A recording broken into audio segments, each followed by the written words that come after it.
Subscribe करें हमारे YouTube channel देवी प्रतिभा जी को और श्रवण करें भागवत कथा की महिमा का।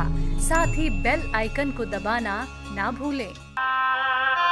भरत जी महाराज ध्यान में बैठे हुए थे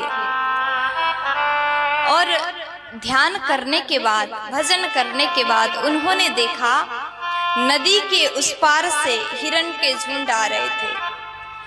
जैसे नदी पार कर रहे थे, शेर के गर्जना से एक हिरणी गर्भवती थी और उसका गर्भपात नदी में हो जाता है। सब हिरण वहां से चले गए, लेकिन अभी अभी पैदा हुआ वो हिरण का छोटा सा बालक वहीं था।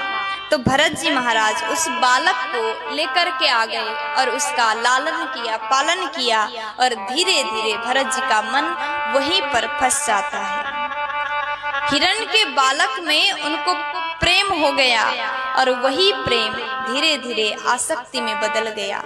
सज्जनों, सबसे प्रेम करना चाहिए, लेकिन आसक्त कहीं पर नहीं होना चाहिए। अगर हमारा मन कहीं पर फंस जाता है तो वहां से निकलना बहुत मुश्किल हो जाता है। इसलिए भरत जी महाराज का मन अब केवल भजन से हटकर के हिरण के बालक में लग गया।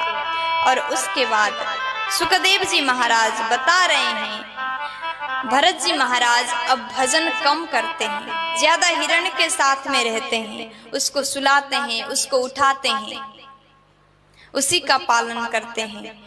और अंतिम समय आया, अंतिम समय में भी उन्होंने हिरण के बालक को ही याद किया। उनका शरीर छूट गया और दूसरे जन्म में हिरण ही बनना पड़ा। इसलिए हमेशा भगवान को याद करिए। अगर हमने जीवन में भजन किया और अंतिम समय में भी भगवान को याद ना करके हमारा मन कहीं और फंस जाता है, तो अगले जन्म में वही बनना पड़ता है।